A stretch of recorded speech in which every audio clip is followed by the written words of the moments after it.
오늘 하나님 말씀은 사도행전 13장 22절 말씀을 함께 보도록 하겠습니다. 사도행전 13장 22절 말씀을 제가 받들어 읽겠습니다. 그 후 그를 폐하시고 다윗을 그들에게 왕으로 세우시어 그에 대해 증거하여 말씀하시기를 내가 이새의 아들 다윗을 만나니 내 마음에 맞는 사람이라 그가 나의 모든 뜻을 행하리라 하시니라. 잠깐 말씀을 위해서 기도드리겠습니다. 저희들의 삶 가운데 주인이시며 또 모든 힘의 근원이시고 또 생명의 원천이 되셔서 모든 것들을 주관하시는 위대하신 하나님 아버지, 저희들을 구원해 주시고 또 자녀로 삼아 주시고 하나님의 종으로, 일꾼으로, 도구로 쓰임 받을 수 있는 특권을 주셔서 오늘도 영과 진리로 아버지 앞에 경배 드릴 수 있게 해주셨습니다.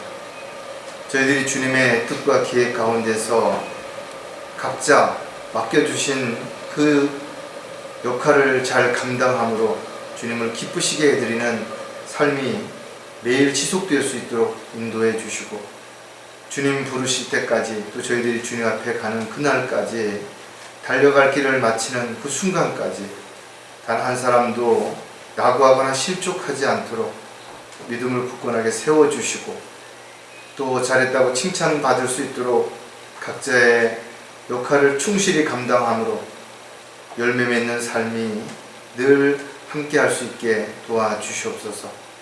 마귀의 모든 공격을 방해를 막아주시는 가운데 오늘도 주님께서 보여주신 이 말씀이 온전하게 잘 선포될 수 있도록 입술을 주관해 주시고 또 듣는 지체들 마음을 주관하셔서 또 이 말씀이 살아 역사할 뿐만 아니라 한 주간을 살아가는 데 있어서의 영적인 그런 양식이 될 수 있도록 도와주시옵소서.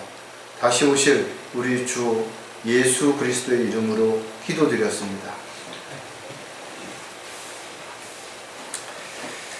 하나님의 일은 인간의 어떤 열정이나 노력도 필요하지만 성령의 능력이 아니고는 그 누구도 할 수가 없는 것입니다.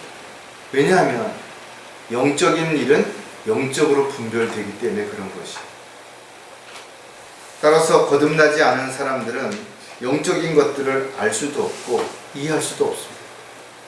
물론 지금 저와 여러분이 성령님을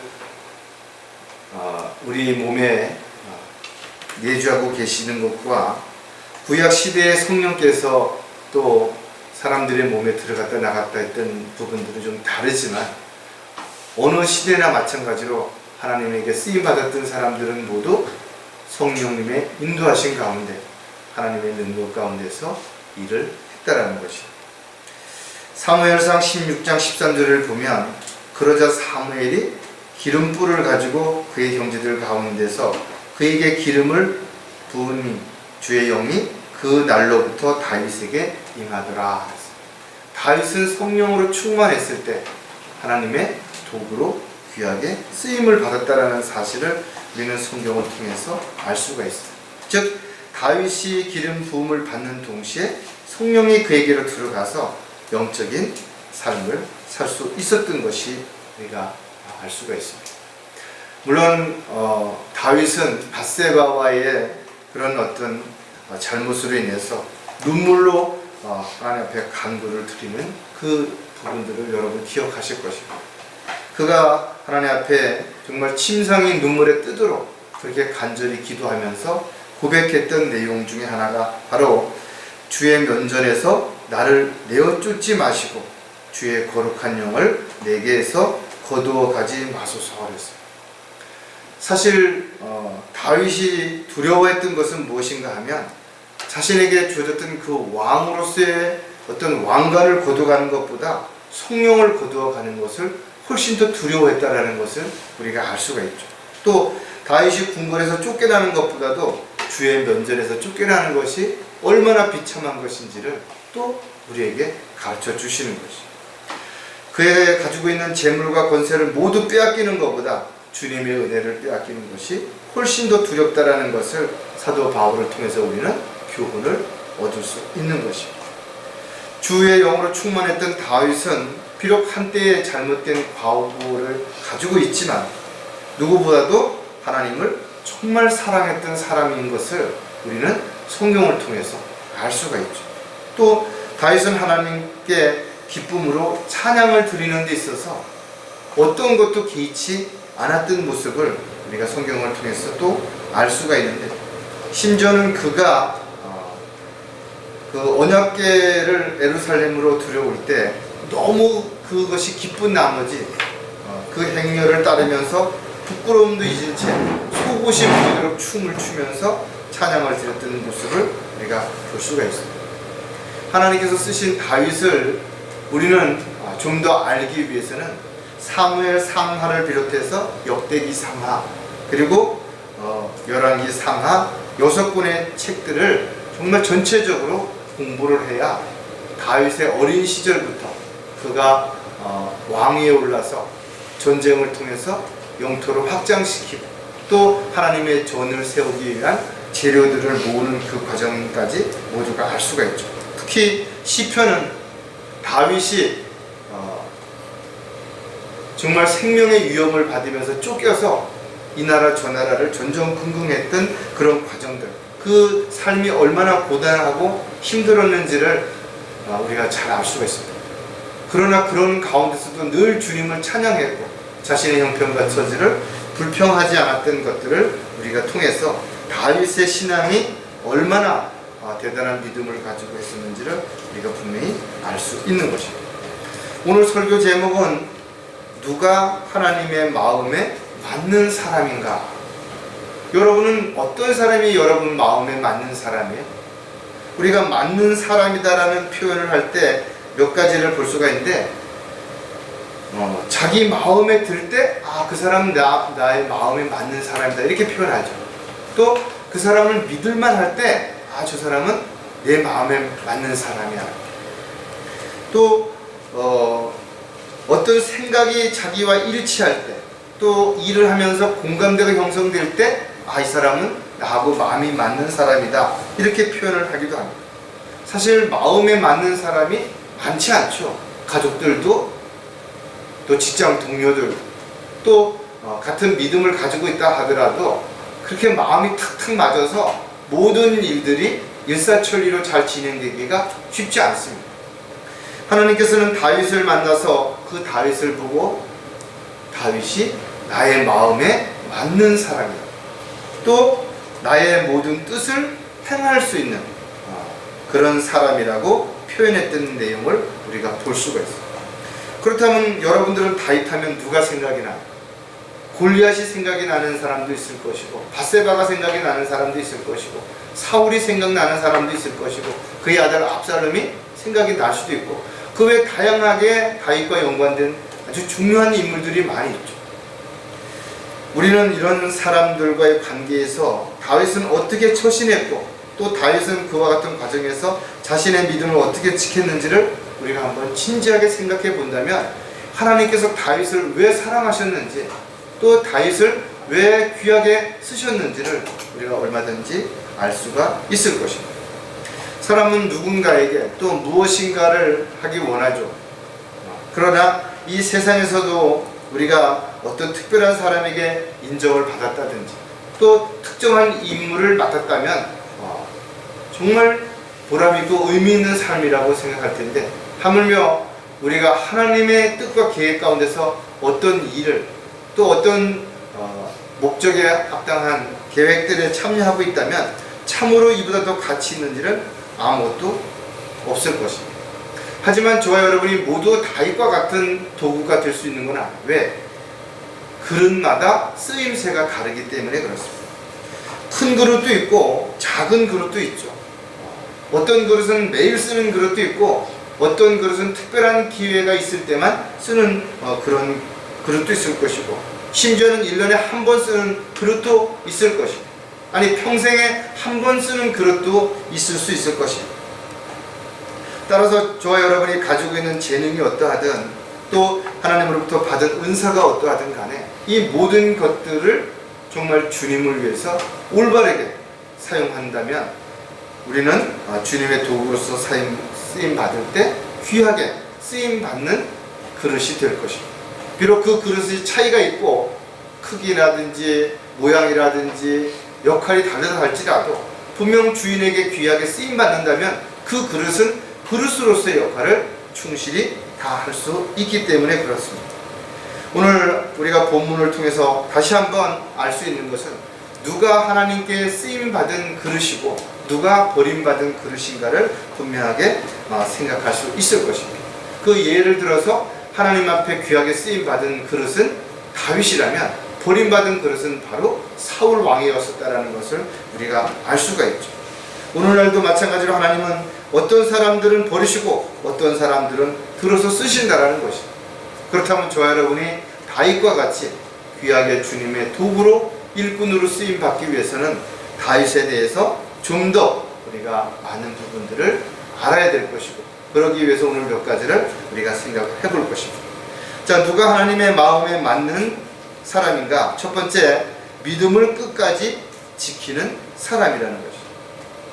여러분들이 생각할 때 어떤 사람이 정말 끝까지 믿음을 지킬 사람이고 또 어떤 사람이 하나님께 쓰임을 받을 수 있는 그런 사람인가요?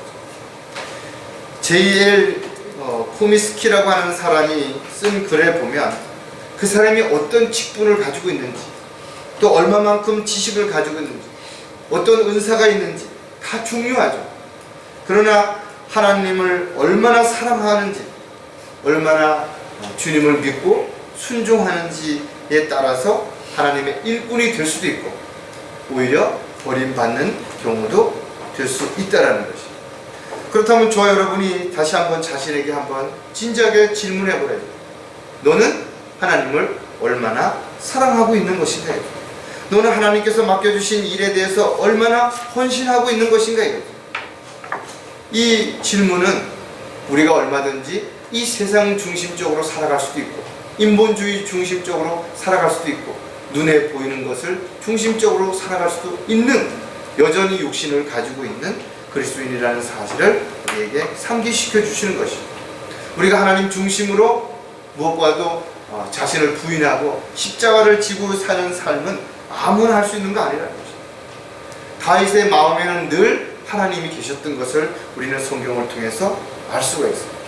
하나님을 믿고 신뢰한다면 어떤 상황, 어떤 처지, 어떤 입장에서도 절대로 믿음이 흔들려서는 안 된다는 거예요.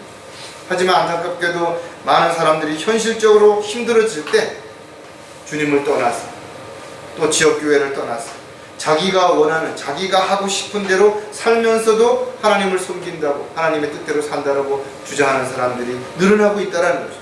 이것이 곧 마지막 때의 배교의 시작으로 우리가 충분히 볼 수가 있는 것입니다. 믿음의 뿌리가 견고하지 못하다면 언제든 흔들릴 수 있다는 것이죠. 또 얼마든지 사람에 따라서, 환경에 따라서 자신의 믿음을 부인하고 파손하는 일이 일어날 수도 있다는 것을 우리가 진지하게 생각을 해봐야 될 것입니다. 따라서 그리스도인들은 상황이 어떠하든 입장이 어떠하든 간에 믿음이 절대로 흔들리지 않고 변질되지 않도록 자신의 믿음을 지켜야 하나님의 일꾼으로, 도구로 지속적으로 쓰임받을 수 있다는 것입니다. 자, 그렇다면 믿음을 끝까지 지키는 사람들은 어떤 특징을 가지고 있는 것인가 하면 상황에 따라 쉽게 변하지 않기 때문이라는 것입니다. 다윗 앞에 누가 있느냐? 다윗은 별로 중요하게 여기지 않았다는 것입니다. 또 이스라엘이나 다윗이 처한 상황이 어떠했느냐도 다윗의 믿음을 지키는 데는 그렇게 중요하지 않았던 것입니다. 다윗은 어떤 입장이든지 간에 하나님만을 두려워했다는 것입니다. 그는 절대적으로 하나님의 능력만을 믿었기 때문에 그가 믿음을 지킬 수 있었던 것입니다. 정말 그가 무서워했던 것은 골리앗이 아니었던 것입니다. 또 골리앗과 함께했던 그 많은 군대가 아니었다라는 것이 된 거죠. 다윗이 의지했던 것은 오직 단 한 가지, 하나님의 이름만을 의지했다라고 성경에 기록하고 있다. 다윗은 자신이 양을 칠 때 사자로부터, 고음의 발톱으로부터 자신의 양들을 지켜주었던 하나님을 전적으로 믿었기 때문에 확신 가운데 있었기 때문에 자신이 어떠한 입장이 된다 하더라도 하나님은 자신을 지켜줄 것을 믿었다라는 것을 우리가 알 수가 있죠. 사무엘상 17장 5절에서 7절에 보면 그가 머리에 노투구를 쓰고 쇠의 민을 갑옷으로 무장하였으니 그 갑옷의 무게는 놋 5,000세겔이며 다리에는 놋 견갑을 찼으며 어깨 사이에는 놋 방패를 메었더라. 그의 창자루는 배틀채 같고 그의 창날은 철 600세겔의 무게이며 방패 든 자가 그의 앞에 가더라. 우리가 이 중에서 아주 쉽게 한 가지만 생각을 해보면 이 골리앗이 들고 나온 창의 앞에 있는 창날의 무게만도 약 7kg 정도 됐다라는 거죠. 그러니까 배틀채 같았다라고 표현을 했다라는 거죠. 다윗 앞에 있는 골리앗의 모습은 주변에 있는 사람들을 벌벌 떨게 충분했죠. 이스라엘에 얼마나 많은 장수들이 있었습니까? 그러나 그들 누구도 그 앞에 나서지 못했고 두려워했었다라는 것이죠. 따라서 그리스도인들은 어떻게 보면 매일 영적 전쟁을 치르고 있는데 이 영적 전쟁의 실체는 영적 존재들이라는 거예요. 골리앗보다 훨씬 더 능력 있는 그런 존재들과 우리는 매일 싸워야 되는 것이죠. 그렇기 때문에 성경은 그리스도인들에게 하나님의 전신 갑옷으로 무장을 하라고 분명히 가르쳐주고 있는 것입니다. 절대적으로 주님을 신뢰하고 확신 가운데 있지 않는다면 언제든지 두려움으로 인해서 불안함으로 인해서 자신의 믿음이 송두리째 흔들릴 수 있기 때문에 그런 것이죠. 사람들은 상황이 조금만 바뀌어도 이랬다 저랬다 생각이 바뀌는 것을 우리가 쉽게 볼 수가 있는데 그 이유가 무엇이냐 이거죠. 믿음이 하나님의 말씀을 붙잡고 있지 않기 때문에 그런 것이죠. 하나님께서 계획하신 일의 도구로 일꾼으로 쓰임 받았다라는 것은 내가 원하는 대로 살았다라는 게 아니라는 거죠. 내가 하고 싶은 대로 할 수 있는 것이 아니라는 것을 분명하게 알 수가 있습니다. 마지막 때에는 아주 어려운 때가 올 것을 성경은 경고하고 있습니다. 경제적인 어려움뿐만 아니라 특히 영적인 어려움이 더 심각해질 것을 우리에게 가르쳐주고 있는 것이죠. 따라서 저와 여러분은 어떤 상황에서든지 믿음이 흔들리지 않고 끝까지 배교의 물결에 떠내려가지 않으려면 어떤 자세로 살아야 되는지에 대한 부분은 누가 설명하지 않아도 분명히 알 수 있죠. 상황과 어떤 앞에 있는 대상을 바라보고 우리의 믿음이 흔들리지 않도록 우리의 믿음을 더욱 견고하게 해야 될 것입니다. 또 한 가지 믿음을 끝까지 지키는 사람의 특징은 사람의 말에 미혹되지 않기 때문이라는 것입니다. 마지막 때에 어떤 특징이 있다고 그랬어요? 사람들이 자신의 귀를 즐겁게 해줄 선생들을 많이 둘 것이고 오히려 진리가 비방을 받을 것이라고 성경은 우리에게 가르쳐주고 있다 이거죠. 다윗이 전쟁터에 갔을 때 골리앗은 세상 사람들의 시각으로 봤을 때는 누구도 범접할 수 없는 그런 장수가 분명했다라는 것이다. 골리앗과 싸우겠다고 하는 다윗을 오히려 형제들은 수많은 전쟁을 경험했음에도 불구하고 또 자신들의 지금 상황이 정말 비참한데도 불구하고 오히려 다윗을 어떻게 했어요? 멸시했다 이거죠. 또 가장 모욕적이고 비참한 상태에 있었던 사울 왕조차도 다윗이 나가 싸우겠다고 했을 때 말렸던 것을 볼 수가 있는 것이죠. 그러나 다윗은 사람들의 말에 흔들리지 않았다는 것이죠. 그가 바라본 것은 어떤 용맹한 적장 골리앗이 아니라 그는 오직 자신을 끝까지 어떤 상황에서 지키실 주님만을 바라봤던 것이죠. 그리고 그는 하나님의 이름만을 의지했기 때문에 그 적장 골리앗 앞에 담대하게 나가서 특별한 무기라든지 전술도 없이 자신이 평소에 사용하던 물맷돌을 가지고 곧장 달려가서 골리앗을 물리쳤던 것을 우리가 볼 수가 있죠. 사무엘상 17장 45절에 보면 그때 다윗이 그 필리스타인에게 말하기를 너는 칼과 창과 방패를 가지고 내게 오지만 나는 만군의 주의 이름 곧 내가 모독한 이스라엘 군대의 하나님의 이름으로 내게 가노라. 다윗의 믿음은 어디에 있는 것인가 이거죠. 바로 여기에 있는 것입니다. 세상 사람들은 사람들 눈에 보이는 칼이라든지 창이라든지 이런 것에 위협을 느끼고 불안해하고 두려워했지만 다윗은 보이지 않는 하나님의 이름을 하나님의 능력을 힘입어서 곧장 달려나갈 수 있었던 것을 우리가 볼 수가 있죠. 저와 여러분도 마찬가지로 세상의 어떤 환경이나 입장이나 어떤 대상이 아니라 나를 지켜주시고 돌봐주시고 보호해주시는 하나님만을 믿고 신뢰할 때 그 하나님의 능력 가운데서 하나님의 이름으로 행하는 그 일로 인해서 우리는 반드시 승리할 수 있을 것이라는 확신을 가지고 나가야 된다. 다윗이 골리앗과 싸울 수 있었던 것은 자신의 능력이 아니라는 것이죠. 자신의 지식도 경험도 그 어떤 것도 아니라 오직 자신이 믿는 하나님의 이름을 가지고 나갔던 것을 볼 수가 있습니다. 자신을 지금까지도 도구로 사용했던 하나님의 능력을 믿었기 때문에 곰이라든지 그런 어떤 짐승들로부터 지켰던 것처럼 자신을 지켜줄 것을 확신 가운데 그는 앞으로 나아갈 수 있었다는 거죠. 지금까지 여러분들이 믿음 생활을 해오면서 많은 어려움과 많은 고난과 시련들이 분명 있었을 것이다. 어쩌면 앞으로 더 힘들고 어려운 상황들이 일어날 수도 있을 수 있다 이거죠. 그러나 우리가 두려워하거나 불안해할 이유가 아무것도 없다 이거죠. 주님께서는 전능하신 뿐만 아니라 모든 것을 감당해낼 수 있는 불가능한 것이 없으신 분이시고 그분이 우리와 함께 하시고 우리에게 능력을 주시고 지혜를 주시고 힘을 주시기 때문에 그렇다라는 거죠. 사람들의 말에 쉽게 귀를 기울이는 사람들은 하나님의 일에 적당하지 않죠. 그런 사람들은 언제든지 변질될 수 있고 언제든지 두려워하고 불안해할 수 있기 때문에 그렇다는 거죠. 따라서 모든 것을 판단하고 결정하고 실행함에 있어서 우리는 하나님의 말씀을 근거로 해서 오직 하나님의 능력과 또 성령의 능력 가운데서 행할 때 우리가 반드시 승리할 수 있고 또 우리가 승리하는 것은 나의 어떤 것이 아니라 바로 주님께서 우리에게 주신 그 능력으로 할 수 있다는 것을 우리가 기억을 해야 될 것입니다. 믿음을 끝까지 지키는 사람은 어려움과 고난을 견뎌내기 때문이라는 거죠. 누구나 어려움이 있습니다. 누구나 고난을 당할 수밖에 없다는 거죠. 그러나 이것을 견뎌낼 수 있는 힘도 주님이 주시는 것이고 또 견뎌냄으로 인해서 오히려 더 성숙해지고 더 강력한 그리스도의 군사가 될 수 있다는 거죠. 다윗이 기름 부음을 받고 나서 즉시 왕이 된 것이 아니죠. 오히려 그런 기름 부음 이후에 골리앗을 물리친 이후에 사울 왕에게 수없이 죽을 뻔한 그런 고비를 넘기면서 쫓겨다녔던 것을 우리가 분명히 알 수가 있습니다. 즉 왕이 될 때까지 약 15년이라는 시간을 죽음의 공포 속에서 다윗은 살 수밖에 없었다는 것입니다.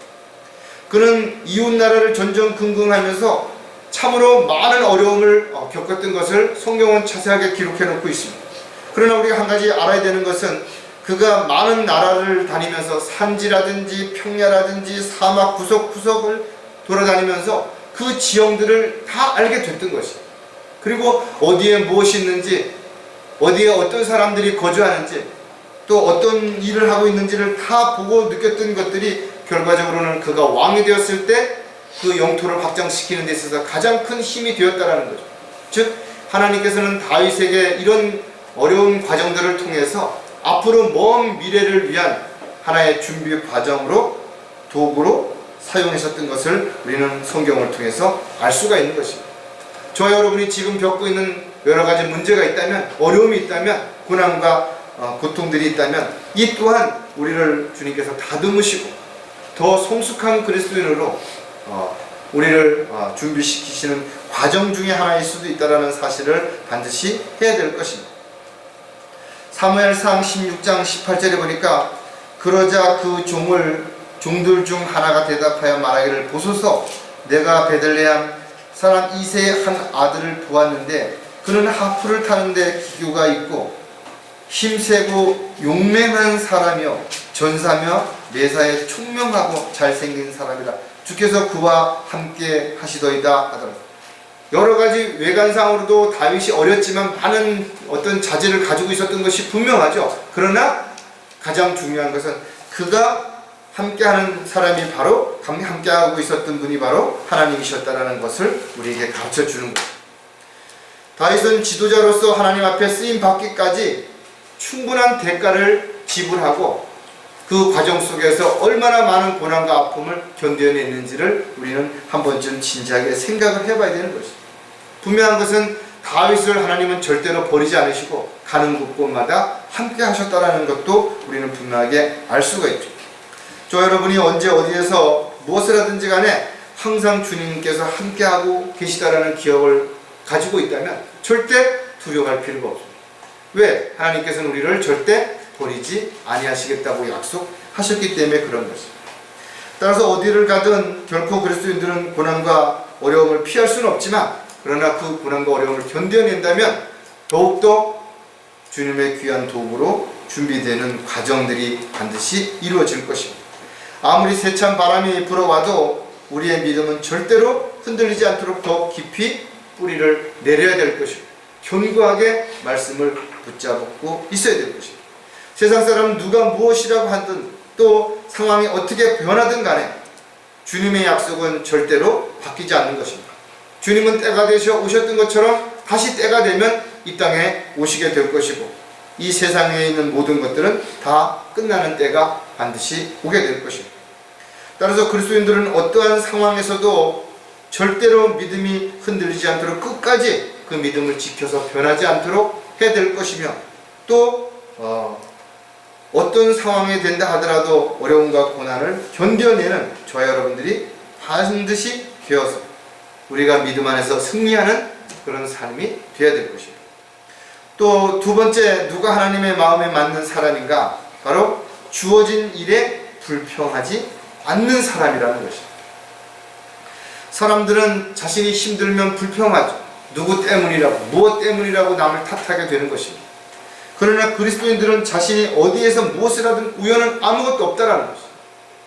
반드시 있어야 할 자리가 있고 해야 할 일이 있기 때문에 자신이 그 자리에서 그 일을 하고 있다면 이 모든 일들이 다 하나님의 계획 가운데서 이루어지는 과정이라는 것입니다.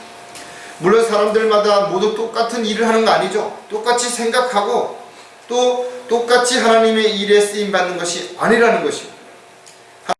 하나님은 각자 부르심에 따라서 분명한 목적이 있으신 것이죠. 즉 저와 여러분이 하는 일이 다를 수 있고 또 그 역량이 다를 수 있고 또 그것을 감당해내야 할 그런 능력이 다를 수 있다는 것입니다.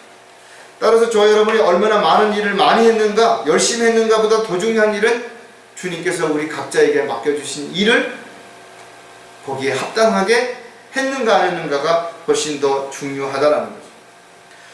각 지역교회마다도 마찬가지로 지역교회마다 특징이 다 다르죠. 우리가 흔히 지방들마다 특산물이 다르잖아요. 그 이유가 뭔가 하면 그 지방들마다 토양이 다릅니다. 강수량이 다르죠. 또 그 지역마다의 어떤 기후라든지 이런 조건들이 다르기 때문에 어느 지역에는 사과가 잘 되고 어떤 지역에는 토마토가 잘 되고 어떤 지역에는 벼가 잘 되는 것이에요. 마찬가지로 하나님의 사역도 어떤 지역에 따라서 그 지역마다 하는 일들이 다르게 특징적으로 나타나는 부분들이 있다라는 것이에요. 따라서 강릉성경교회는 강릉성경교회대로 또 해야 할 일들이 있고 우리가 잘할 수 있는 일들이 반드시 있다라는 거예요. 지금 우리가 열악한 가운데 있지만 그러나 하나님께서는 반드시 또 기회를 주실 것이고 필요하다면 사람들을 붙여주실 것이고, 그리고 하나님의 뜻을 이루는 데 있어서 우리가 불순종하지만 않는다면, 우리가 주님을 거역하고 세상으로 돌아가지만 않는다면 시기가 좀 늦어질지 빨라질지 그것은 우리가 알 수 없지만 하나님의 계획은 반드시 이루어질 것이고 저와 여러분이 그 일의 도구로 쓰임 받는다면 주님 앞에 서는 날 반드시 잘했다라고 칭찬을 받게 될 것입니다. 따라서 저와 여러분은 어떤 경우에도 불평하면 안 되는 것입니다. 지금 상황이 힘들어도 어려워도 불평하면 안 되는 것입니다. 그리고 지금은 감당할 수 없을 것처럼 정말 그런 어려운 상황에 처했다 하더라도 절대로 낙담하거나 좌절해서는 안 되는 것입니다. 왜? 우리는 수많은 믿음의 사람들이 이런 과정들을 거치면서 더 단단해지고 더 견고해졌을 뿐만 아니라 주님을 위한 더 능력 있는 힘 있는 도구로 준비되어졌기 때문이라는 것을 알 수 있기 때문에 그런 것입니다. 자, 그렇다면 주어진 일에 불평하지 않는 사람들은 또 어떤 특징을 가지고 있는가 하면 맡겨진 직분이 비난받지 않게 하기 때문이라는 것입니다. 성경에서 하나님께서 쓰던 사람들은 몇 가지 특징들이 있죠. 그들은 그 중에서 가장 큰 특징이 성실했다라는 것입니다. 자기 자신에게 주어진 삶에 신실했던 것이, 다른 사람이 무엇을 하든 그건 그 사람의 몫인 것이, 그 사람을 흉내낸다든지 그 사람을 시기해서는 절대로 안 되는 것입니다. 물론 교회 안에는 서로 모두가 다 똑같지 않죠. 다 열심을 내는 것도 아니고 다 협력하는 것도 아닌 것입니다. 때로는 손님과 같이, 구경꾼과 같이 이런 사람들도 있을 수 있고 영적으로 병든 사람이 있을 수도 있겠죠. 그러나 그들 또한 소중한 지체라면 이런 과정들 속에서 더 성숙해지고 또 영적인 문제들을 해결함으로 인해서 각자의 역할에 충실한 그리스도인으로서의 삶을 살아갈 수 있도록 지체들이 서로 섬기고 배려하고 사랑함으로 하나가 될 수 있어서 모두가 동력자, 협력자로서 자기 역할에 충실한 삶을 살아갈 수 있도록 그렇게 배려하는 저와 여러분이 반드시 되어야 될 것입니다. 고린도후서 6장 3절에 보면 이 직분이 비난받지 않게 하려고 어떤 일에도 거침이 되지 않게 하였다라고 사도 바울의 고백을 우리가 볼 수가 있죠. 사람들마다 성향이 다르고 성격이 다르기 때문에 자신과 맞지 않을 수도 있습니다. 그것이 오히려 상처가 될 수도 있고 또 그런 사람으로 인해서 어떤 일에 걸림이 될 수도 있을 것입니다. 그러나 우리가 돌아보면 하나님께서는 이런 사람들의 성향과 성격까지도 쓰셨다라는 것이, 따라서 어떤 재능이나 은사나 또 그가 가지고 있는 어떤 능력이나 또 성격까지도 그들이 주님을 위해서 헌신하고자 한다면 주님은 반드시 그것을 통해서 주님의 놀라우신 도구로 쓰실 수 있다라는 것. 따라서 함부로 판단하고 함부로 평가해서 우리가 지체들에 대해서 함부로 대한다든지 업신여긴다든지 그런 일은 절대로 있어서는 안 되는 것이다. 큰 일이든 작은 일이든 주어진 일에 최선을 다하는 사람들이 어떻게 보면 가장 하나님 보시기에 합당한 신실한 사람이라는 것을 우리가 분명히 알 수가 있죠. 요셉은 옥중에서 또 죄수들을 맡아서 관리하는 그 역할을 할 때 어떤 상황에도 불평하지 않았다는 것이죠. 마찬가지로 사무엘도 마찬가지로 자신이 맡은 일에 최선을 다하고 있을 때 하나님께서 그를 부르셨던 것을 우리가 성경을 통해서 알 수 있고, 엘리사 역시 밭을 갈고 있을 때 베드로는 바다에서 열심히 그물을 던져서 고기를 잡고 있을 때 하나님께서 부르시고, 저와 여러분도 마찬가지로 주님께서 부르시고 그 일을 쓰실 때까지 지금 여러분 역할이 무엇인지 자신이 있는 자리에서 최선을 다하라는 것이죠. 힘들고 어렵겠지만 하나님께서는 이런 과정을 통해서 우리를 다듬으시고 또 우리를 준비시키셔서 때가 되시면 반드시 주님의 귀한 도구로 일꾼으로 쓰실 것입니다.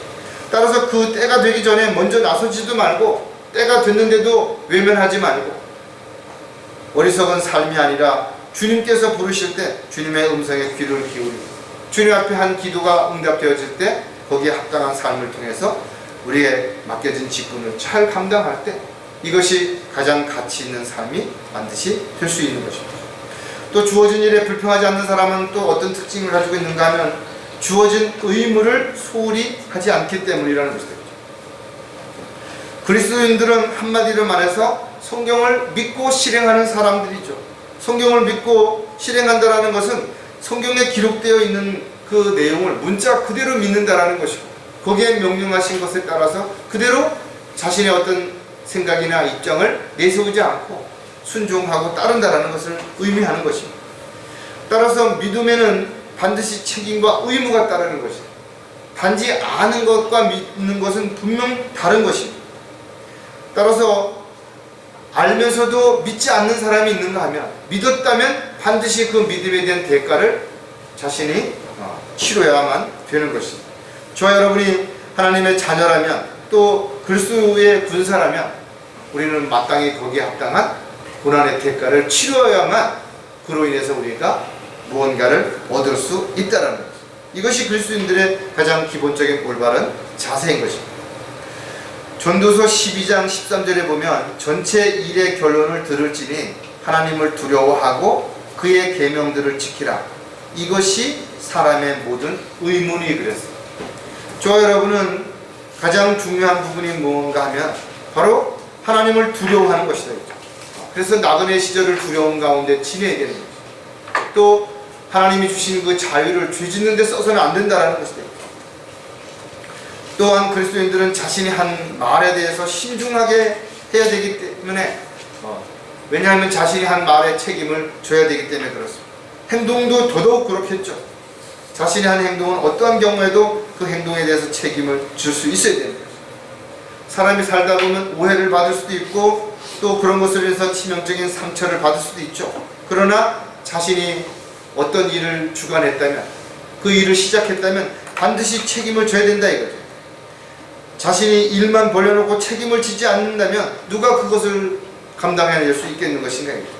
또 자신의 의무를 소홀히 하지 않고 끊임없이 다른 사람만 탓하고 있다면 누가 그를 믿고 따르겠는 것인가. 따라서 자신이 해야 할 일도 하지 못하고 또 인정받지도 못하면서 주제넘게 다른 사람에 대해서 이러쿵저러쿵 탓하고 또 권면하고 그러는 것은 그리스도인으로서 합당하지 못하죠. 따라서 그리스도인들은 먼저 묵묵히 자신에게 주어진 삶에 있어서 본을 보이고 열매를 통해서 신앙 간증을 통해서 바로 하나님께서 함께하고 있다는 것이 반드시 입증되어질 때 많은 사람들이 함께 주님의 사역에 동참하게 되고 또 그로 인해서 주님께 영광을 돌려드리는 삶을 살아갈 수 있을 것입니다. 하나님께서는 무식한 사람도 쓰실 수 있고 또 능력이 없는 사람을 쓰실 수도 있다는 것입니다. 또 죄를 진 사람도 쓰실 수 있죠. 왜냐하면 하나님께서 그들을 바꿔주고 또 능력을 주시고 또 새롭게 만드시면 가능하다는 것. 그러나 교만한 사람 하나님 쓰실 수 없다.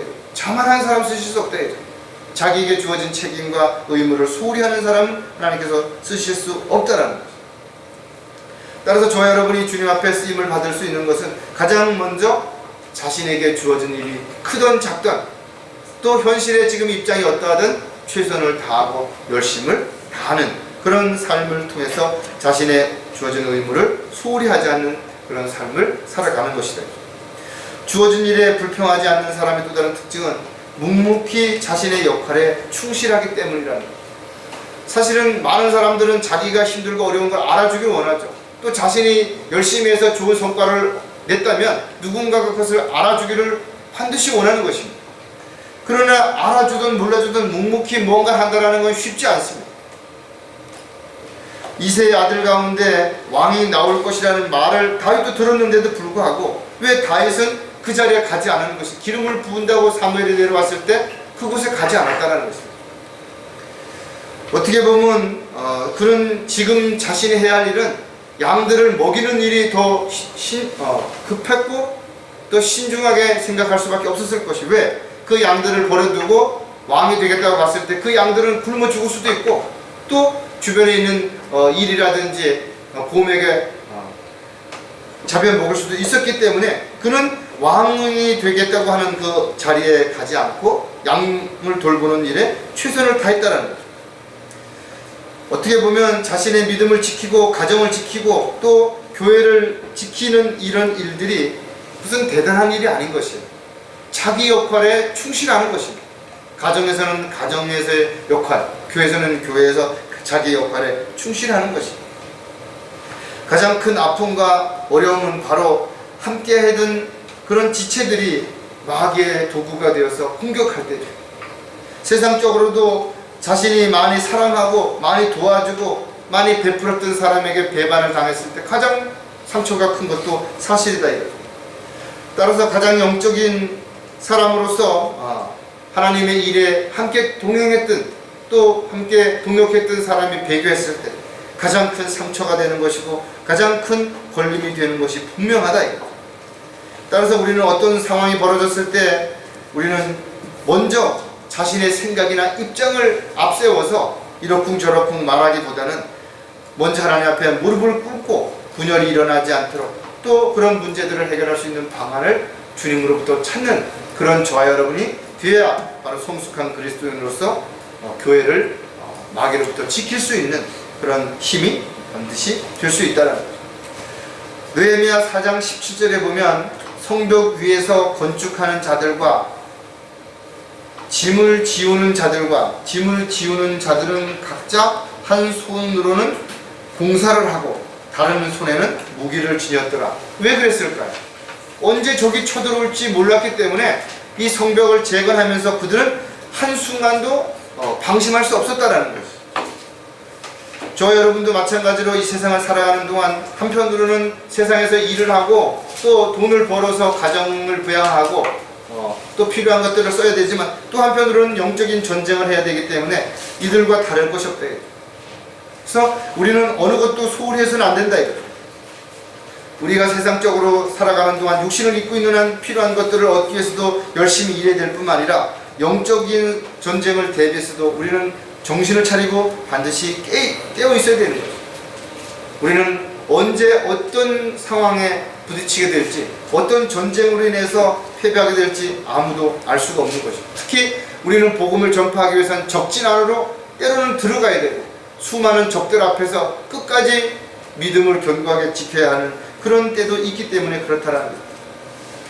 따라서 지역교회는 누가 지켜주는 것이 아니라 저와 여러분이 지켜야 된다. 어떻게 지켜야 되는 것인가?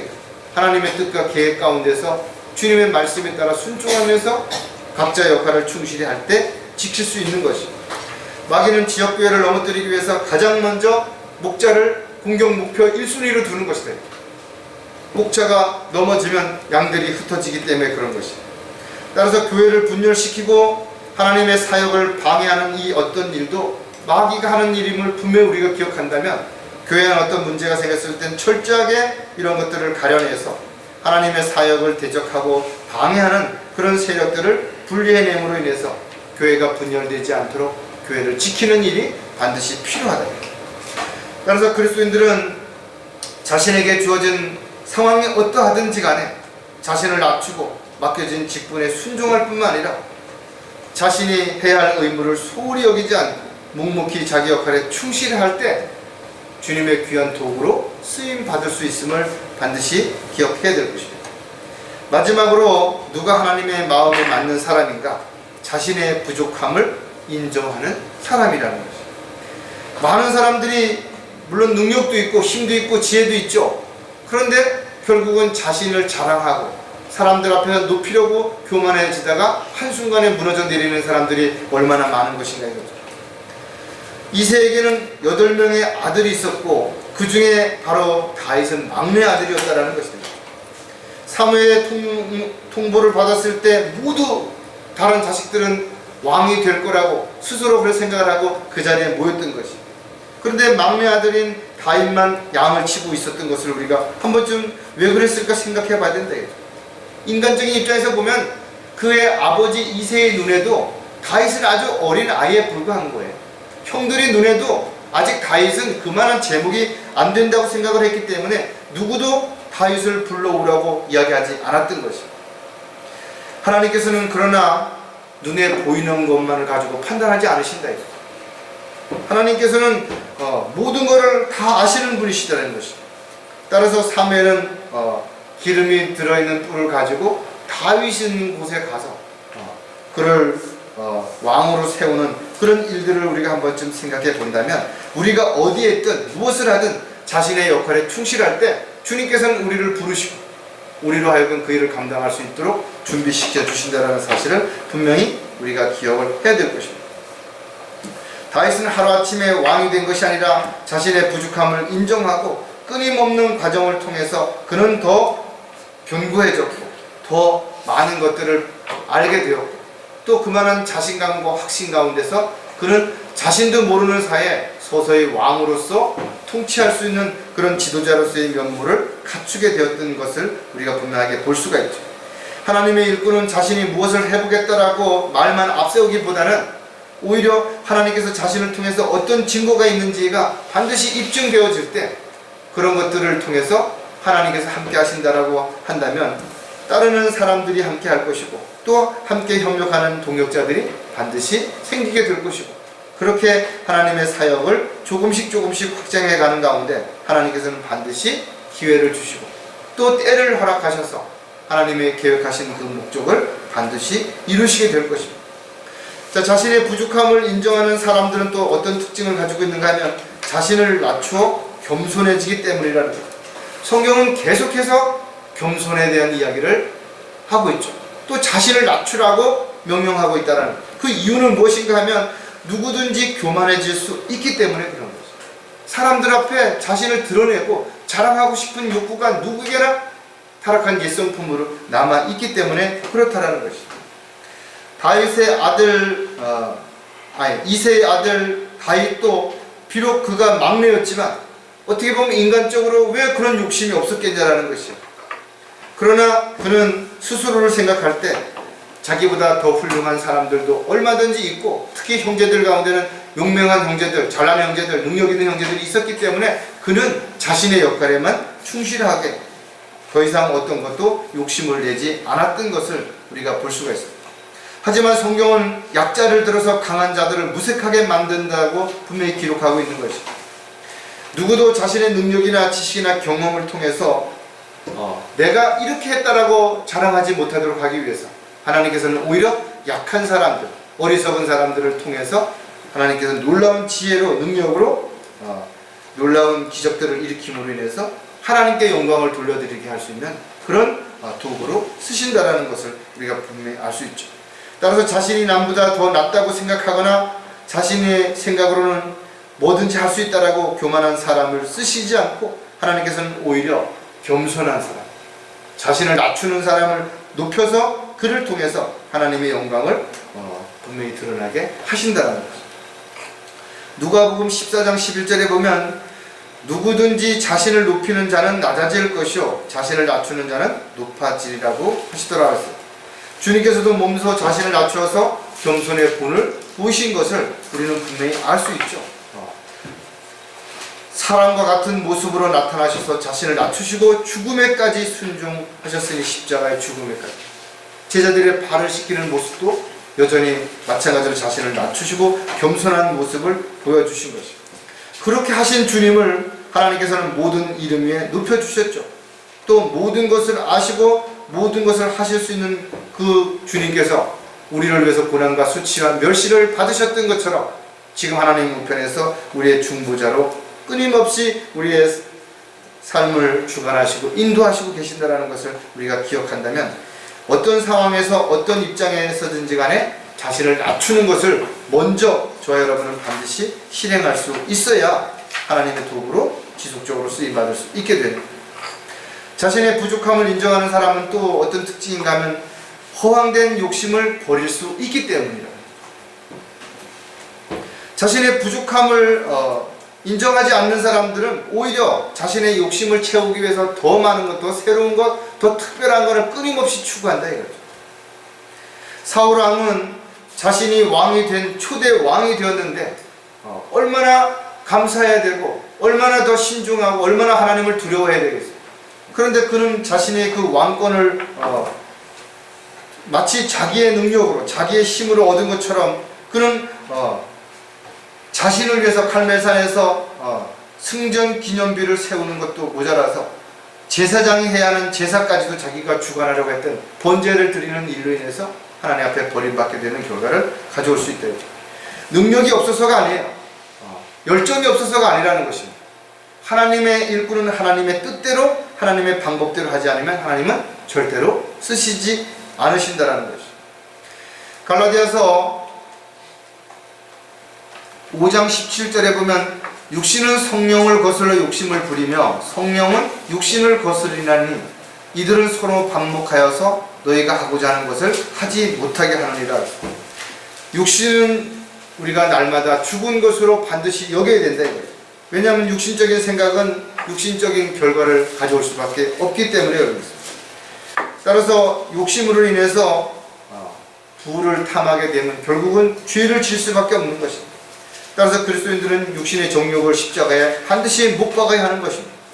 왜냐하면 마귀는 우리의 이런 찌꺼기들을, 육신의 감정들을 부추겨서 죄를 짓게 만들고 그 욕심을 채우게 하기 위해서 헛된 시간을 낭비하게 만들기 때문에 그렇습니다.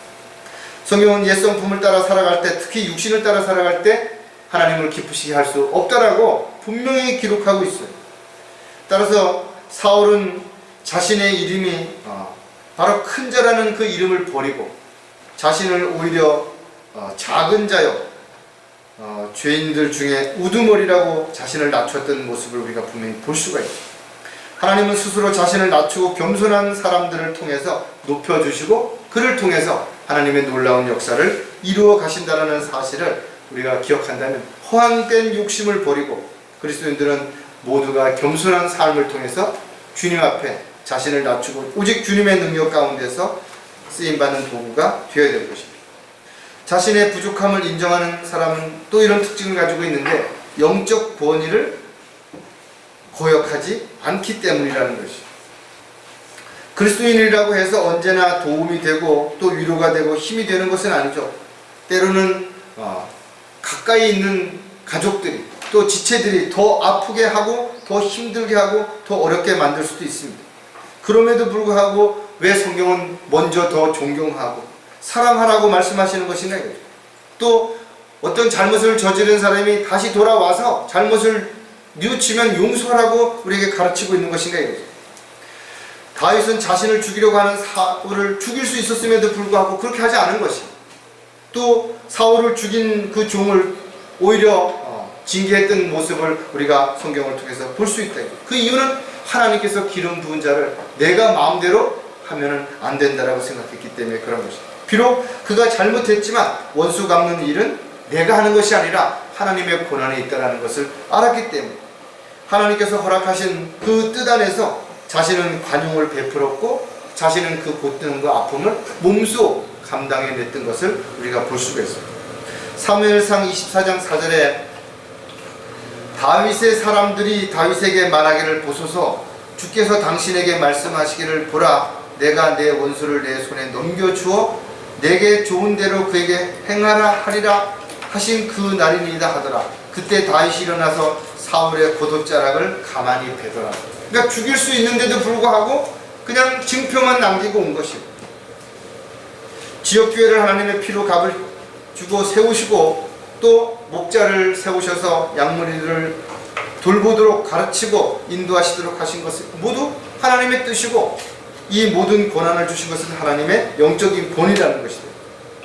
따라서 이와 같은 일들을 이루어가는 데 있어서 우리는 주 안에서 하나가 되어야 되는 것이고 서로를 더 섬기고 배려하고 사랑하는 그런 가운데서 함께 주님께 영광을 돌려드리는 삶을 살아가기 위해서 영적인 권위가 무시되거나 또는 영적인 권위로 인해서 이루어지는 일들에 대한 어떤 문제가 지속된다면 이것이 분열의 원인이 되는 것이고 지역교회가 파괴되는 결과를 가져올 수 있습니다. 두세 증인이 없이는 함부로 징계해서는 안 되는 것이죠. 그래서 반드시 그 확인을 해보고 결과를 찾아보고 나서 이런 부분들에 대해서 명확하게 할 때 교회의 어떤 오해라든지 유언비어라든지 이간질이라든지 이런 것들이 발붙이지 못하게 할 수 있다는 것이죠. 따라서 교회가 파괴되고 하나님의 일이 방해되는 것을 좋아하는 것은 마귀밖에 없다는 것이죠. 따라서 교회 안에 어떤 문제가 생기거나 어려운 상황이 벌어지면 철저하게 어떤 기분이나 감정이 아니라 이 일로 인해서 누가 유익을 취하는 것인지 또 이 일로 인해서 누가 어려움과 고통을 받는 것인지를 철저하게 가려내고 확인해 볼 필요가 반드시 있다는 것입니다. 그리스도인들은 먼저 자신의 부족함을 인정하는 자가 되어야 된다. 또 그럼으로 인해서 자신을 낮추고 겸손함으로 인해서 오직 십자가만 자랑하는 저와 여러분이 되어야 될 것입니다. 호황된 어떤 욕심도 다 버려야 될 것입니다. 하나님께서 허락하신 영적인 권위라면 반드시 순종하고 서로가 주님의 뜻과 계획 안에서 하나가 되어서 오직 주님만을 위해서 함께 일하는 동역자요 협력자가 될 때 지역교회가 더 강성해질 뿐만 아니라 우리 모두가 다윗처럼 귀한 하나님의 도구로 쓰임받는 하나님의 마음에 합당한 자들, 하나님의 마음에 드는 자가 모두 될 수 있을 것입니다. 기도하겠습니다.